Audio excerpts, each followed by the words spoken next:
Hey there. If you're a fresher looking for your first proper job, you've probably stared at a job description and thought, what on earth are they even talking about? It feels like they're written in some secret code, right?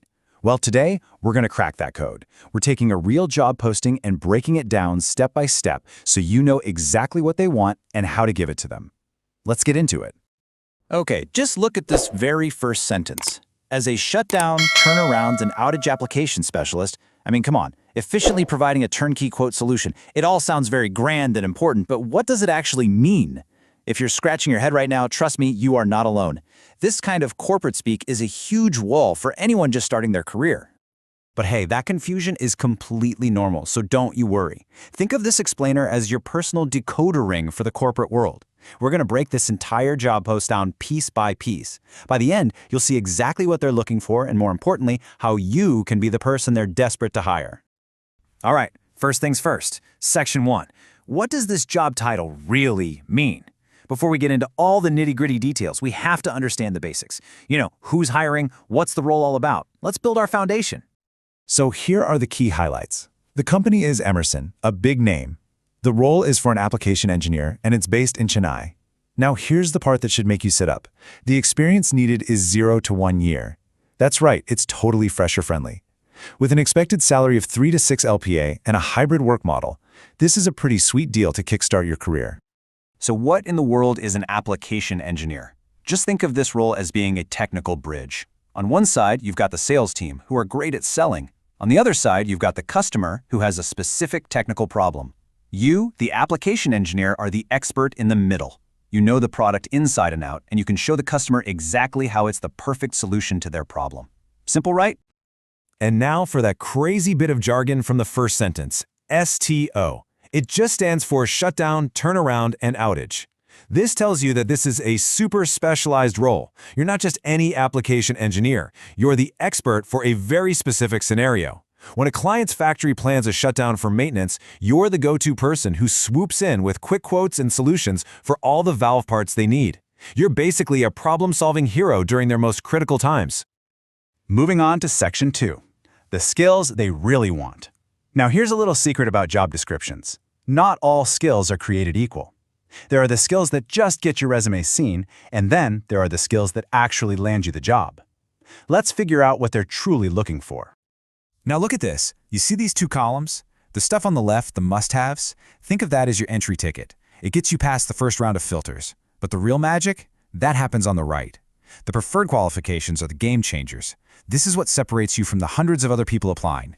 This is where you really shine. So yeah, these preferred skills are your secret weapon. Seriously. Having them on your CV shows the recruiter that you're not just qualified on paper. You're actually prepared to hit the ground running and excel at the job. It tells them, hey, this person has done their homework, they're ambitious, and they're ready to make an impact. That's how you get noticed.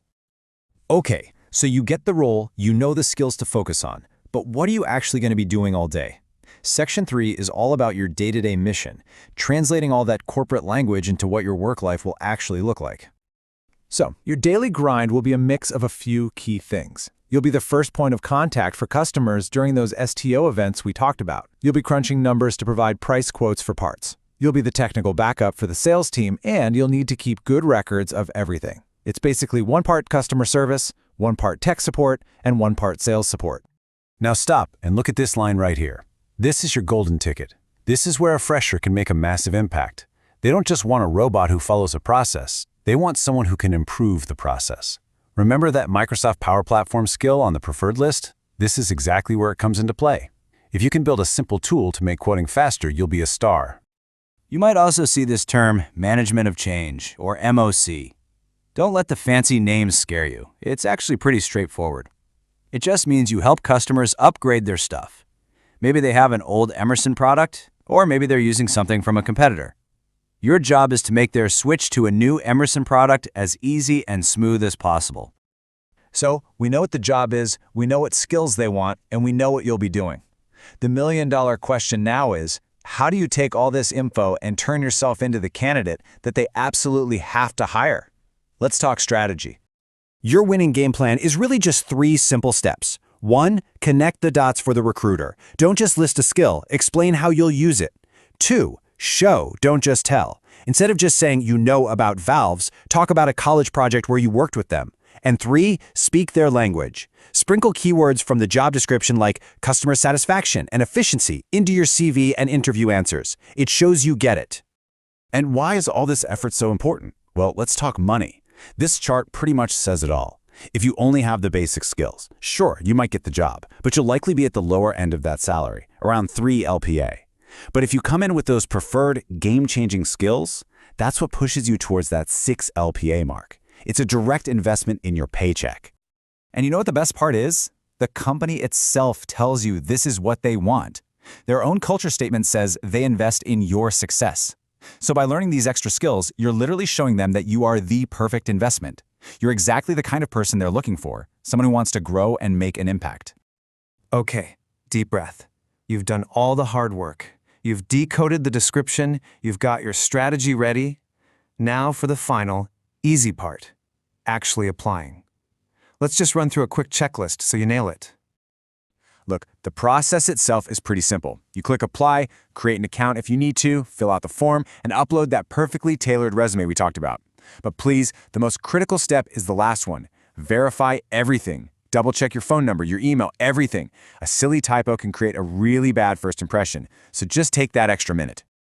So, what's the final funda here? It all boils down to this. Be accurate with your details. Be honest about what you know. And most importantly, show them that you've done your homework. Prove to them that you didn't just blindly apply to 100 jobs. You specifically chose this job because you understand it and you know you can rock it. So, I'll leave you with a question. You now have the blueprint. You know exactly what sets a regular candidate apart from a great one. So, the real question isn't just about this one application. It's about your career. Which one of those game-changing, preferred skills are you going to start learning today? Your future self will definitely thank you for it.